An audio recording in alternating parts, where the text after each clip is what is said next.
고칠경 발을정해서 고쳐서 바로 잡는다라는 의미를 가지고 있고요. 과다 납부한 세금을 합법적으로 환급 신청할 수 있는 제도입니다. 제일 중요한 게 법정 신고 기한이 지난 후에 5년 이내, 5년이 만약에 넘어가는 연도수는 환급을 받을 수가 없습니다. 국고로 귀속이 되기 때문에 받을 수가 없고요. 대표님들이 경정청구 제도를 통해서 국세청에 청구를 하지 않으시면 나라에서는 돌려주지 않아요. 경정청구가 중소기업이나 이제 소상공인 대표님들은 정보를 몰라서 많이 못 받으시는데 일반 대기업은 2, 3년에 한 번씩 자체적으로 다 받고 있어요. 경정청구 관련 기사 인터넷만 쳐보시면 굉장히 자료가 많이 나와 있어요. 매년 2조에서 4조가 환급이 되고 업종 제한이 거의 없습니다. 그럼 경정청구 발생 원인은 세법이 자주 바뀌어요. 세무사 사무실에 세무사님들이 2, 300군데 되는 거래처를 다 담당을 하지 못하세요. 직원분들이 많이 하시죠. 거의 다가. 비전문 자격인 분들이 그 업무를 감당하다 보니까 오류가 나고 매년 개정되는 세법과 새롭게 만들어지는 세제 지원과 혜택을 즉각적으로 적용하기가 어렵다. 그래서 경정청구를 통해서 환급 받으시죠. 노무 쪽에 고용노동부를 통해서 받는 고용지원금이 있고 국세청을 통해서 받는 세액 감면이 있습니다. 고용지원금은 일반 업체에서 대부분 거의 받으세요. 근데 국세청에서 해주는 국세환급 같은 부분은 230가지 조항이 되는데 금액을 산출해낼 수도 없고 개인이 직접 할 수가 없어요. 국세환급은 제일 많이 받는 게 고용증대,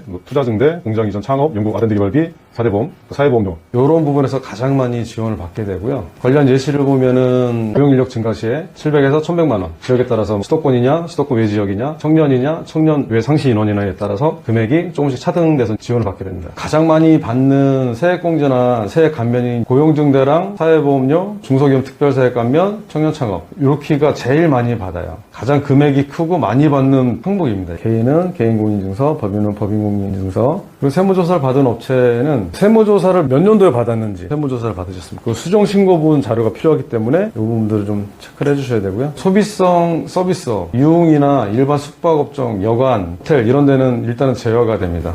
호텔 중에서도 관광 호텔로 지정이 된 그런 데들은 또 가능한 데도 있기는 합니다. 자, 사회보험료 같은 경우도 고용증대랑 약간 비슷한 게 인원이 늘은 부분에 대해서 사회보험료를 회사에서 사대보험을 내주잖아요. 그 부분을 지원을 해준다 보시면 돼요. 납부세액이 적거나 적자기업, 결손 법인인데 매출은 몇 억인데 납부한 세금이 없어요. 이런 데는 거의 해당이 없다 보시면 됩니다. 1인 사업자는 왜 안 되냐면 고용 인원이 있어야지만 그 고용 인원에 따라서 환급 금액을 산출할 수 있는데 1인 사업자는 해당이 안 됩니다. 필요 서류들은 국세환급 양도 요구서, 국세청에서 아예 이런 양식이 있어요. 수수료는 회계법인에, 나머지 환급 금액은 업체 이렇게 나눠서 넣을 수 있게끔 요 양식이 있습니다. 이걸 받아주시면 접수할 때 저희가 진행을 하게 되고요. 계좌 개설 변경 신고서는 국세청에서 입금을 해줄 건데 계좌를 정확히 확인하자 그런 의미로 받는다 보시면 되는데 5천만 원 이상만 받으시면 됩니다. 경정청구 환급 신고액이 5천만 원 이상인 경우 환급금 지급 결정일까지 계좌 개설 신고서를 제출하지 않으면 우체국에 가서 현금으로 지급받아야 한다. 기본적인 서류 받는 것까지 다 끝났습니다.